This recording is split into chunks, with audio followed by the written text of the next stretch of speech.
conduira, j'irai. Amen. Chères auditrices, chers auditeurs, chères sœurs, chers frères, chers amis, soyez les bienvenus. Merci pour votre fidélité d'écoute. Nous allons démarrer l'émission d'aujourd'hui avec la prière afin de remettre toutes choses entre les mains de notre Père pour que la chair et le sang ne dominent pas l'émission. Éternel notre Père, notre Dieu, Éternel le Dieu des armées, le seul vrai Dieu, le Père de notre Seigneur Sauveur Jésus-Christ, nous élevons ton nom en ce moment, nous te louons, nous te glorifions, car tu nous as fait du bien. Merci pour ta bonté envers nous. Il t'a plu de nous sauver par la prédication de la croix, qui est une folie,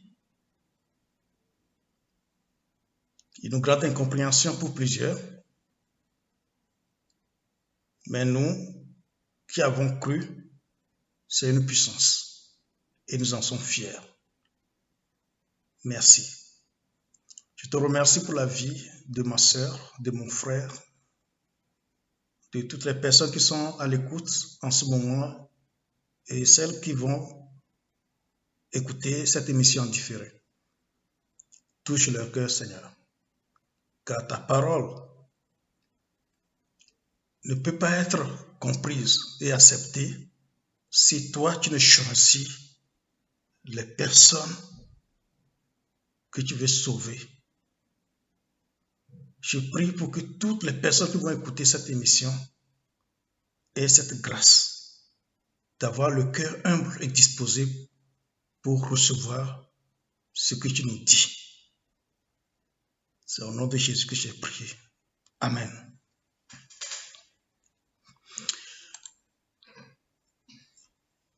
Nous démarrons l'émission d'aujourd'hui en nous appuyant sur les derniers versets que nous avons lus dimanche passé.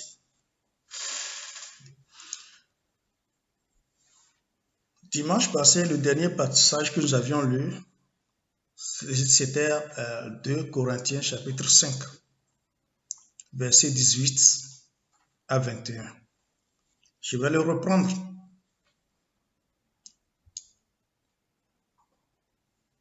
Et tout cela vient de Dieu, qui nous a réconciliés avec lui par Christ et qui nous a donné le ministère de la réconciliation.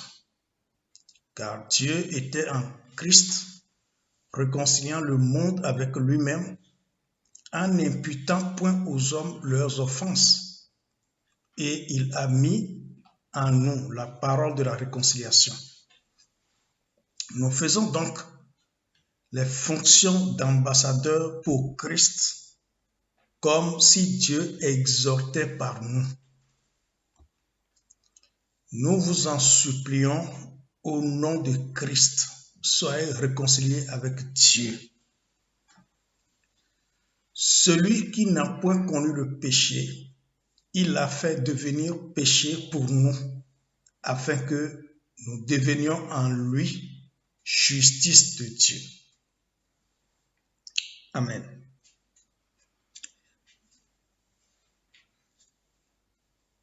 La parole nous invite à nous réconcilier avec Dieu. Une réconciliation nécessaire, comme l'avions vu dès le début, que la désobéissance de l'homme a fait que la colère de Dieu demeure sur l'être humain. Et si la colère de Dieu demeure sur nous, et lui-même il a fait le pas de nous inviter à nous réconcilier. Il nous appartient d'accepter cette main tendue de Dieu.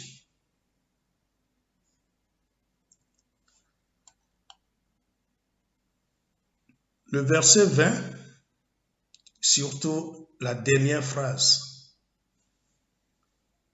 nous exhorte, soyez réconciliés avec Dieu. Et le verset 21 nous rappelle que celui qui n'a point connu le péché. Nous l'avions déjà vu également lorsque nous comparions les deux sacerdoces, puisqu'il fallait un agneau sans défaut. Et nous avons vu que Christ était l'agneau de Dieu qui a ôté le péché du monde. Nous avions démontré comment il était innocent. Et c'est ce qu'on nous rappelle ici, celui qui n'a point connu le péché. Dieu l'a fait devenir péché pour nous, parce que c'est nous qui sommes péchés. C'est nous sommes péchés. Tous les êtres humains sont des péchés. Le seul qui n'est pas péché, c'est Christ. Là, Dieu a fait que Christ est devenu péché. Pourquoi? Afin que nous qui étions péchés, nous devenions en Christ justice de Dieu.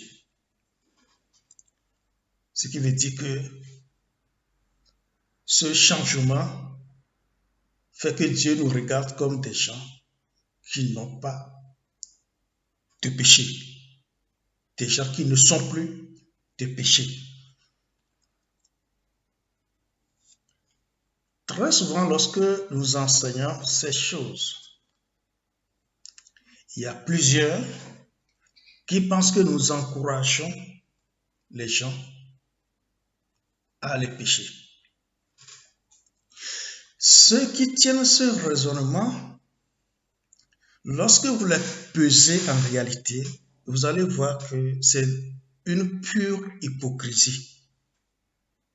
Une pure hypocrisie. Parce que eux-mêmes, qui disent qu'on encourage les gens à pécher,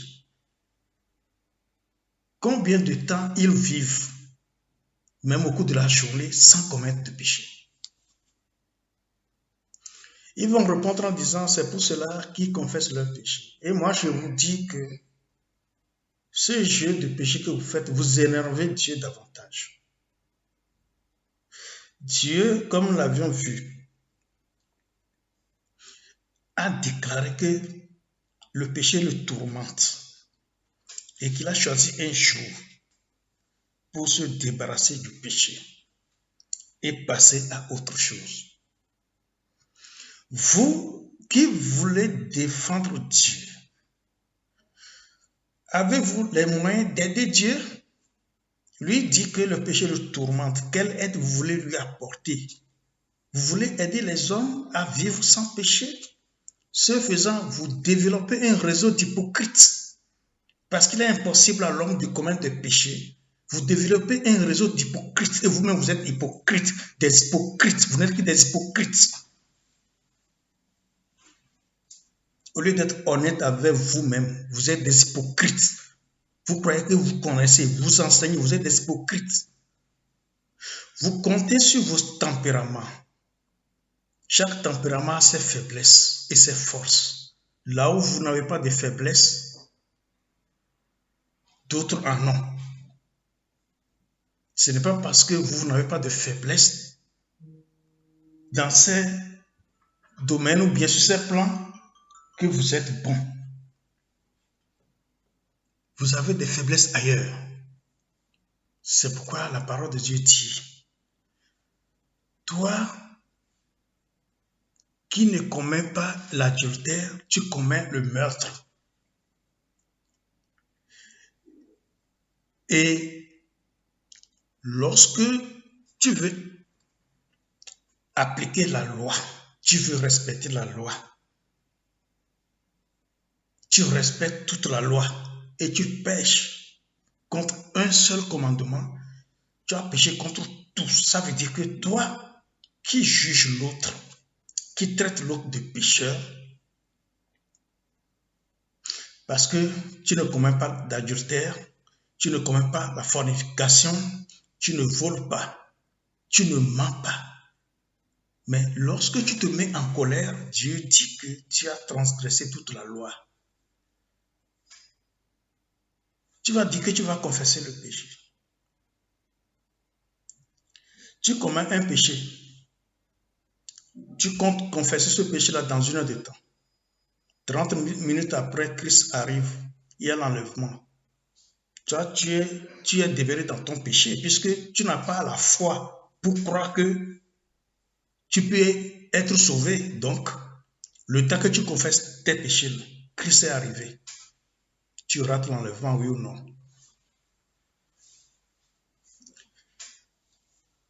Pouvons-nous aider Dieu?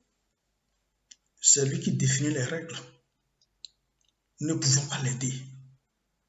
Tout ce qu'il nous demande, c'est l'humilité, obéissance, écoute. Nous sommes trop têtus. L'être humain est trop têtu. Nous voulons apprendre à Dieu à gérer. Nous voulons enseigner Dieu.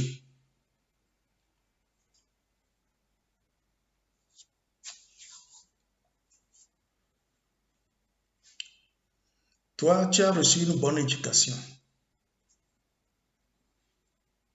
Tu as un bon comportement. Tu l'as acheté où? Ce n'est pas la grâce de Dieu, tu es né dans une bonne famille.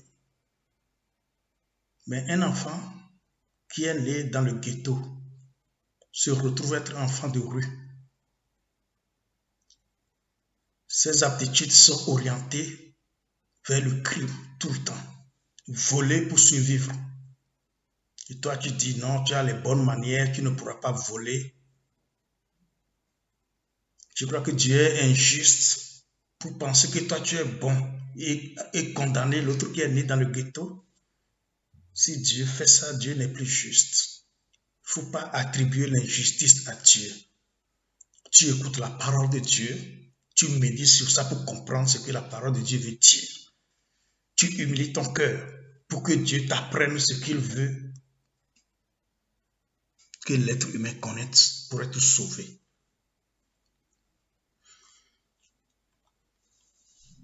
Personne ne peut encourager l'autre à pécher.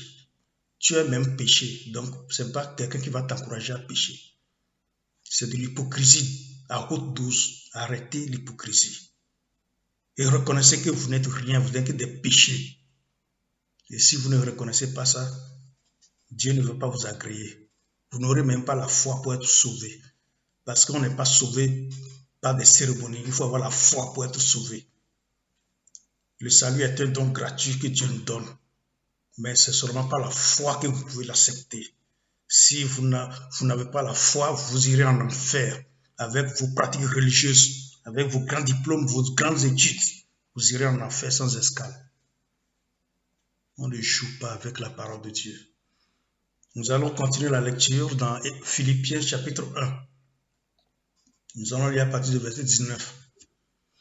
Car je sais que cela tournera à mon salut, grâce à vos prières et à l'assistance de l'Esprit de Jésus-Christ, selon ma ferme attente et mon espérance que je n'aurai honte de rien, mais que maintenant, comme toujours, Christ sera glorifié dans mon corps avec une pleine assurance, soit par ma vie, soit par ma mort.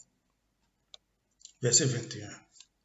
Car Christ est ma vie et la mort m'est un gain. Mais s'il est utile pour mon œuvre que je vive dans la chair, je ne saurais dire ce que je dois préférer. Je suis pressé des deux côtés. J'ai le désir de m'en aller et d'être avec Christ, ce qui de beaucoup est le meilleur. Mais à cause de vous, il est plus nécessaire que je demeure dans la chair. Et je suis persuadé, je sais que je demeurerai et que je resterai avec vous tous pour votre avancement et pour votre choix dans la foi, afin que par mon retour auprès de vous, vous ayez en moi un abondant sujet de vous glorifier en Jésus-Christ. Dans ce passage, Paul est parvenu à une compréhension. La compréhension que Jésus a déjà posée, les bases, il a compris les bases que Jésus a posées durant son ministère. Jésus a toujours enseigné que notre cœur, nos pensées, nos désirs doivent toujours être tournés vers le ciel, là où se trouve notre Père, là où se trouve notre trésor. Ça a été toujours l'enseignement de Jésus. C'est-à-dire, je vais nous rappeler quelque chose. Lorsque Satan a tenté Jésus dans Matthieu 4, dans tout ce qu'il a dit, dans son discours, Satan a fait une proposition à Jésus, une proposition très alléchante. Il a dit, prosterne-toi devant moi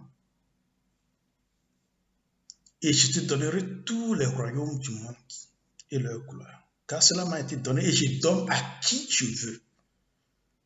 Jésus a dit, tu adoreras le Seigneur, ton Dieu, lui seul. Pour nous, qu'est-ce que ça veut vouloir dire? Jésus n'a pas critiqué Satan. Jésus n'a pas dit qu'il a menti. C'est une vérité. Et lorsque Jésus a quitté là, a commencé à enseigner, il a dit de nous détourner du matériel, de tout ce qui peut nous lier sur cette terre. De ne pas nous amasser des trésors sur cette terre. C'est ce que Jésus a toujours enseigné. Mais au contraire, d'amasser le trésor dans le royaume à venir. Et c'est ce que Paul a compris. Et il a dit qu'il est pressé d'aller de l'autre côté, c'est-à-dire de mourir dans la chair, et que son esprit aille là où il y a le trésor éternel. Mais il se soucie au même moment des chrétiens, de ceux qui cherchent le Seigneur, qui ne sont pas encore arrivés à la maturité. Il pense à eux et il était partagé à ce moment-là. Parce qu'il se dit, il faut que je sois là pour qu'ils puissent grandir. Au même moment, de l'autre côté, c'est encore plus intéressant. Qu'est-ce qu'il faut choisir? Alors il est partagé, il ne sait plus quoi choisir. C'est ça ce que le Seigneur attend de nous tous. C'est de parvenir à cette connaissance-là. De parvenir à cette résolution. De ne plus nous attacher à quoi que ce soit sur cette terre. De construire dans l'autre monde. De penser dans l'autre monde. Malheureusement, plusieurs d'entre nous, nous prions, qu'est-ce que nous demandons à Dieu? Le travail, l'argent, la richesse, la maison, la voiture, tout ce qui nous attache sur cette terre. Alors que Satan a bien dit à Jésus, je le donne à qui je veux. Toi, homme de Dieu, qui prêche l'évangile de prospérité, dis-moi la vérité. Dieu a-t-il déjà créé son nouveau monde ou bien nous sommes encore dans l'ancien? Là où Jésus appelle Satan le prince de ce monde, est-ce que c'est dans ce monde que nous sommes toujours? Si oui, d'où tires-tu ton évangile, ton enseignement, pour traîner des foules, pour créer le besoin dans les cœurs, pour transmettre la foi matérielle à ceux qui te suivent? Seras-tu agréé par l'Éternel? Ce que le Seigneur attend de nous, c'est de former des disciples, des gens qui ont compris la logique.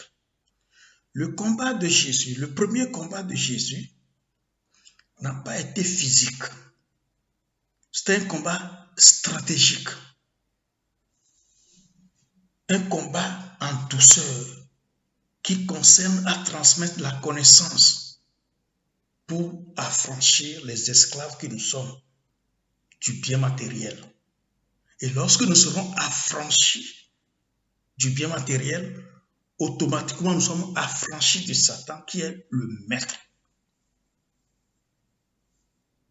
Alors nous pourrons lui dire, garde ça pour toi.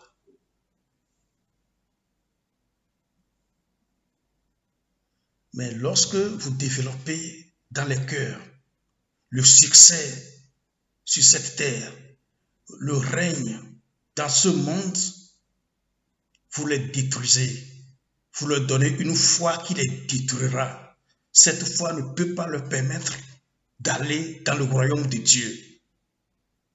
Et Jésus n'a pas enseigné cette foi. Paul n'a pas enseigné cette foi. Je ne sais pas quel disciple de Jésus vous a formé. Donc, lorsque tu connais ce Dieu, tu connais son plan, tu sais que toi, tu n'es pas destiné à ce monde. Dans ce que nous avons lu, la parole de Dieu dit que nous sommes ambassadeurs. Nous faisons le travail d'ambassadeur. Un ambassadeur dans un pays n'est pas le citoyen de ce pays-là. Nous sommes ambassadeurs sur terre, c'est-à-dire nous sommes là pour transmettre un message à un certain nombre de personnes pour les préparer pour l'enlèvement, pour les préparer pour leur patrie. Et vous voulez faire de cette terre-là où vous êtes ambassadeur, vous voulez faire votre maison. Vous voulez faire de là votre patrie. Et vous voulez régner, vous voulez dominer. Qui vous a donné ce pouvoir-là? Le Seigneur Jésus ne vous a pas donné ce pouvoir-là. Vous mentez. Je ne sais pas ce que vous êtes allé étudier à l'école pour avoir votre doctorat, mais vous mentez. Le Seigneur Jésus ne vous a pas donné ce pouvoir-là. Il ne peut pas dire des choses contraires à sa propre parole. Ce n'est pas possible, ce n'est pas vrai. Vous mentez. Vous trompez les gens.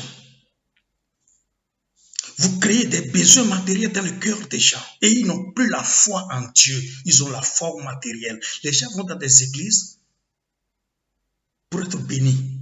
Des gens courent derrière des prophètes pour être bénis, pour être guéris.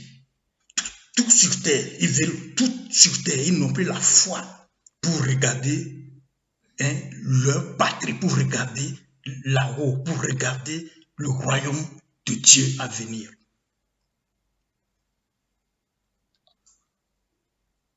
Nous continuons la lecture. Romains chapitre 5. Nous allons lire à partir du verset 14.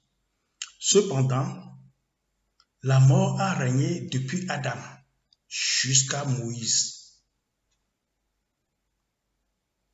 Même sur ceux qui n'avaient pas péché par une transgression semblable à celle d'Adam, lequel est la figure de celui qui devrait venir. Ici, ce que nous comprenons, on dit la mort a régné depuis Adam jusqu'à Moïse. Et Moïse est venu apporter la loi pour nous rappeler que nous aussi, nous sommes péchés, puisque selon la loi que Moïse a apportée, nous voyons seulement impuissants devant cette loi-là. C'est une loi que nous ne pouvons pas respecter. Donc Dieu, après avoir chassé Adam pour sa désobéissance, a amené la loi par Moïse pour nous montrer notre état véritable, pour que nous sachions ce que nous sommes avant que Jésus ne vienne, pour que nous mesurions l'importance de la venue de Jésus et la désolation dans laquelle notre état était. Donc, d'Adam à Moïse, c'est la misère, c'est la désolation. L'être humain est désemparé. Il n'y a pas d'issue. Et on nous précise ici, même ceux qui n'avaient pas péché, c'est-à-dire que toi-même qui n'as pas péché, tu penses que tu es saint, tu t'efforces pour ne pas pécher. La Bible dit, même toi,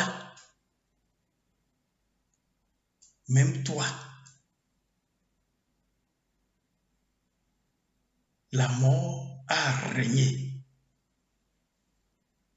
sur toi. Nous sommes morts. D'Adam jusqu'à Moïse. Moïse est venu nous rappeler que nous sommes morts. Verset 15 dit, mais il n'en est pas du don gratuit comme de l'offense. L'offense, la désobéissance est autre. Mais Dieu a fait fi de cette désobéissance. Il a fait un don. Un don. Un don est un don normal de nature. Le don est gratuit, mais on précise ici que c'est un don gratuit. Un don, mais qui est encore gratuit. Tu n'as aucun effort à faire. C'est un don qu'on t'a fait. Le salut est un don.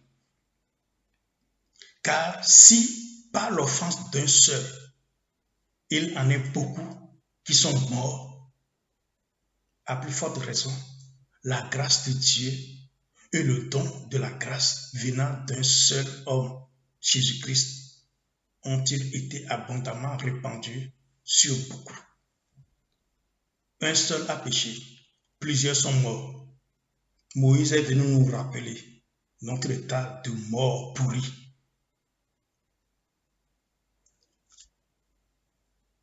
Maintenant, à cause d'un seul, nous tous nous étions morts.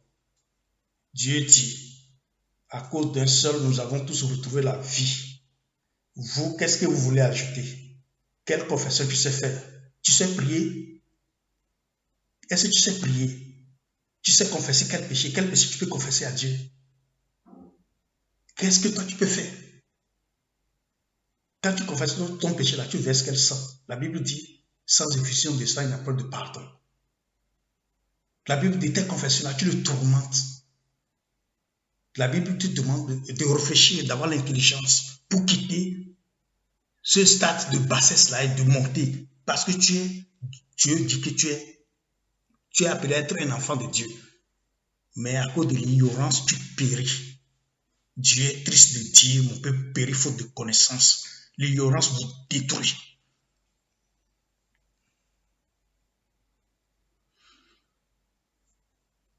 Verset 16 dit, et il n'en est pas du don comme de ce qui est arrivé par un seul qui a péché.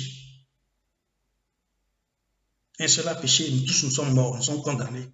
Donc, un seul juste est venu pour nous libérer. Car c'est après une seule offense que le jugement est devenu condamnation. C'est après une seule offense, une seule désobéissance. Et le jugement de Dieu est devenu condamnation pour l'homme. L'homme a été condamné. Tandis que le don gratuit devient justification après plusieurs offenses. C'est-à-dire que, puisque l'offense de Adam s'est répandue sur nous,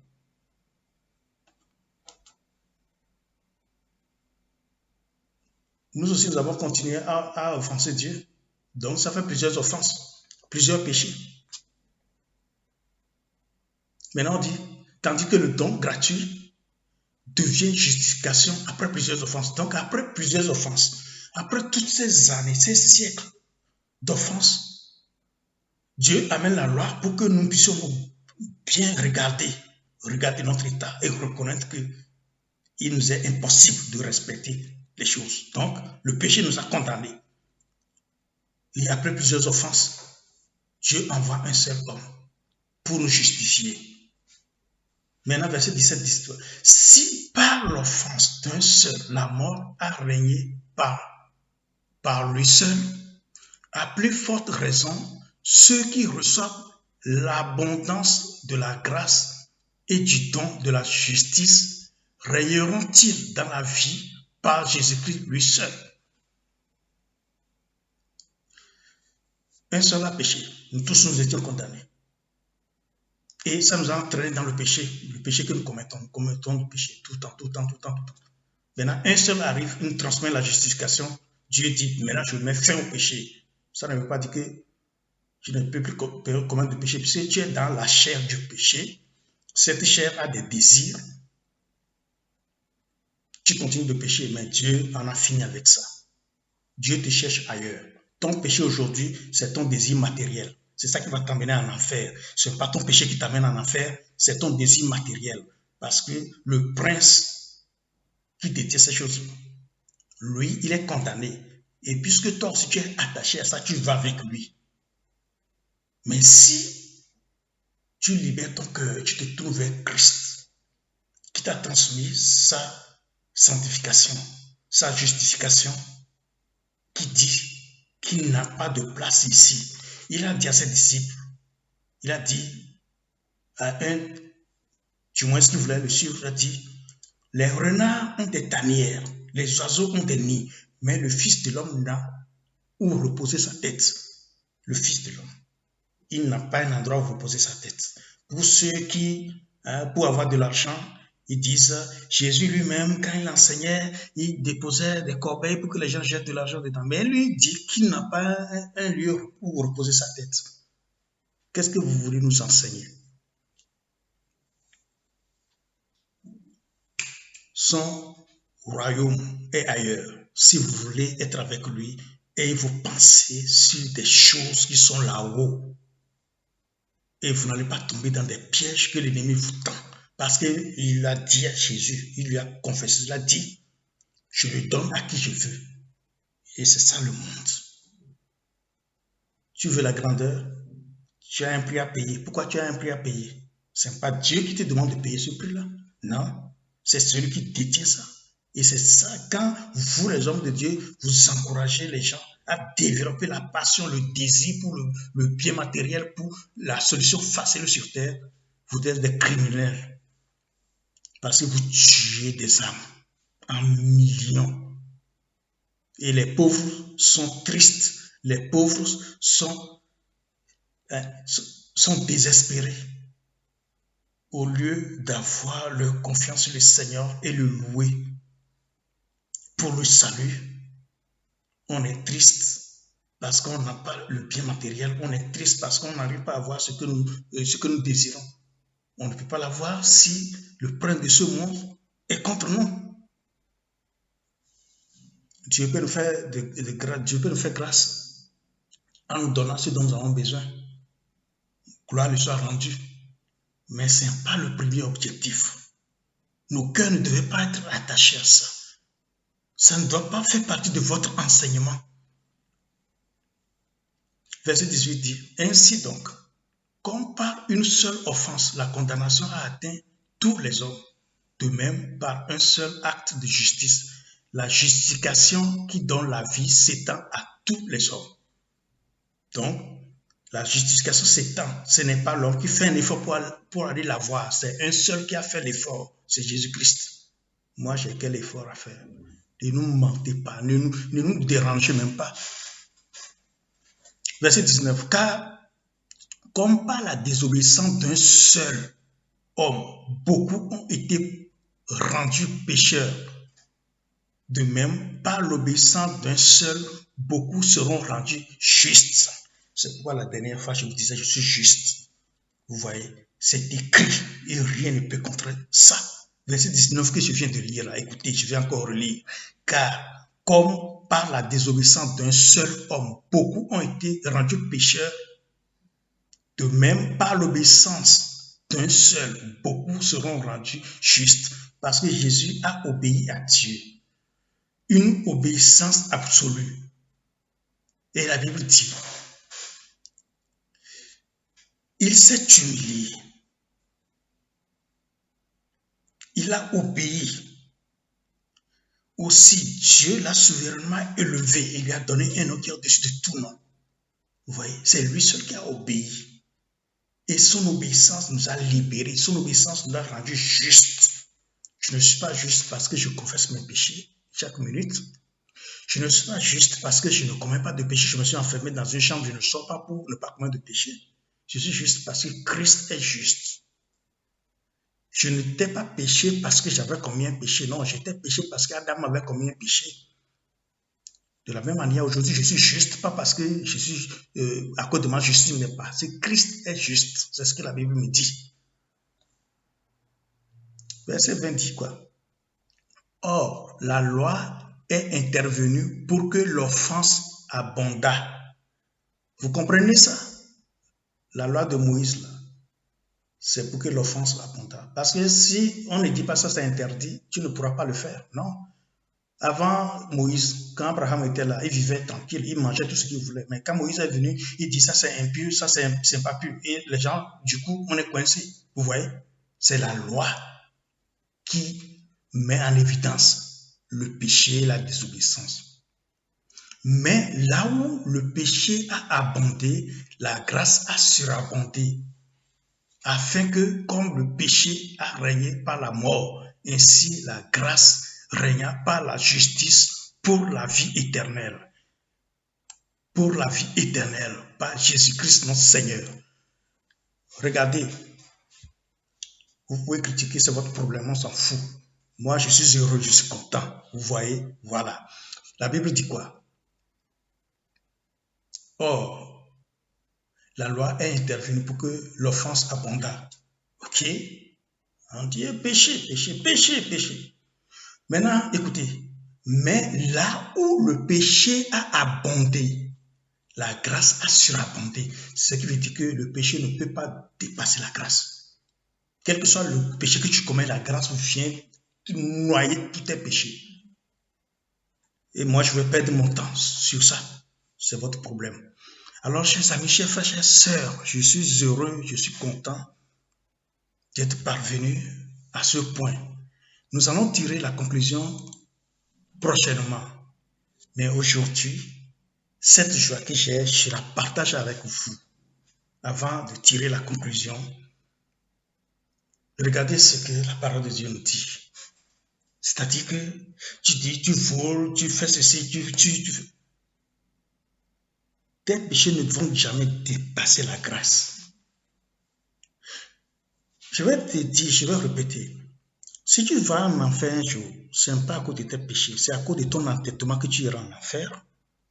C'est à cause de ton désir d'acquérir la puissance sur cette terre, à cause de ton désir d'être riche sur cette terre, que tu iras en enfer. Tu ne vas pas en enfer à cause du péché. Que ce soit clair pour celui qui m'entend. Si tu te retrouves en enfer, ce n'est pas à cause de tes péchés. Hein. C'est à cause de ton entêtement. Quand tu es petit, tu vas en enfer. Dieu n'a pas besoin des entêtés dans son royaume. Tu as besoin des gens humbles. Des gens humbles qui obéissent, qui écoutent. Si tu es têtu, tu vas en enfer. Si ton désir c'est cette terre, avoir le bien, avoir la position, hein, être patron de cette terre, si c'est ton rêve, bon voyage en enfer. Parce que le prince de ce monde, il donne ça à qui il veut. Il ne le donne pas à tout le monde. Donc, pour qu'il te donne, tu dois faire ce que les gens appellent la game. Voilà. Mais si tu te détournes de ces choses et tu laisses ton cœur pour les choses à venir, le bonheur éternel, tu es sauvé. Et ton péché ne va jamais dépasser la grâce de Dieu. ton péché ne va jamais dépasser la grâce de Dieu. Là où ton péché a abondé, la grâce de Dieu va surabonder. C'est-à-dire, plus tu pêches, plus la grâce est déversée sur toi. Jusqu'à ce que tu prennes conscience que, au fait, tu es un enfant de Dieu et que le péché n'est pas, en fait, dans ton programme. Et quand tu prends conscience progressivement, tu seras libéré. Tu vas voir que on ne parle plus de péché, on ne parle plus de désobéissance. Tu es libre, tu vis librement. Rien ne te retient sur cette terre. Et là, tu n'as pas peur de mourir comme Paul, tu n'as pas peur de mourir parce que quand tu meurs, c'est avantageux pour toi. Si tu n'as pas peur de mourir, qu'est-ce qui va t'intimider? Vous pouvez dire que je suis impoli, je serai même plus impoli parce que vous êtes trop têtu et hypocrite. Je vous insulterai toujours. Vous traînez vos diplômes. Vous croyez que vous êtes quelqu'un. Que Dieu nous fasse grâce. Et quand on parle de béatitude, c'est parce que ceux qui ont une telle disposition ne peuvent que hériter du royaume. Vous qui avez tout, vous êtes gonflé, vous croyez que vous êtes quelqu'un sur cette terre-là. Quand tout va brûler, vous brûlerez avec. Repentez-vous, c'est ça qu'on appelle la repentance, c'est vous détourner de ces choses-là pour venir écouter la parole qui va vous libérer.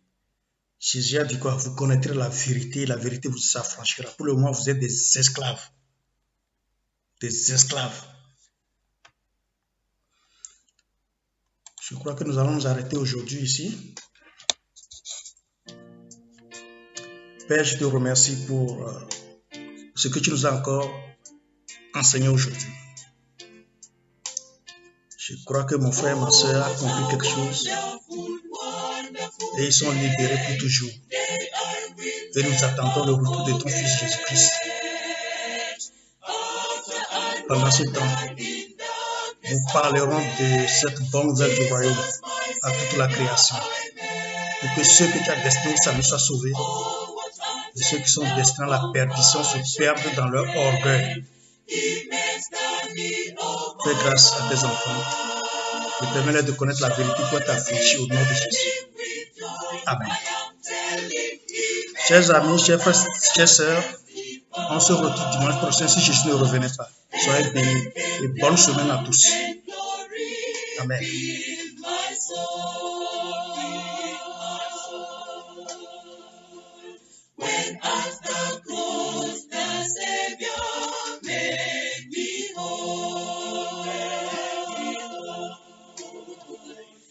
Sins were washed away, and my night was done today. Heaven came down, and glory filled my soul. Born of the Spirit with life from above, into God's family divine. Justified fully through Calvary's love. Oh, what a standing is mine. And the transaction so quickly was made, when as a sinner I came. Took of the offer of praise, he did offer his empty, oh, praise is the name. Heaven came down, and glory filled my soul. When at the cross the Savior made me whole. My sins were washed away, and my night was done today. Heaven came down, and glory filled my soul.